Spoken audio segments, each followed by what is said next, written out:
We are asleep. Our consciousness is asleep, living in a physical reality. So when you wake up out of the dream of being in the physical reality, you realize I am spirit.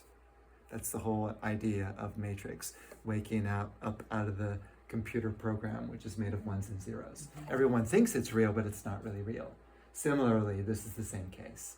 Some people would call this reality as Maya. Maya. Maya means illusion.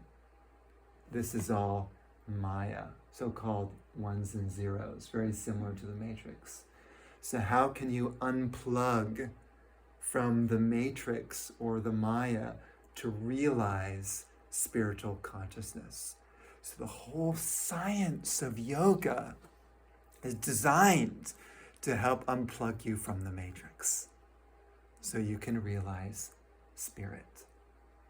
And now you know what yoga is.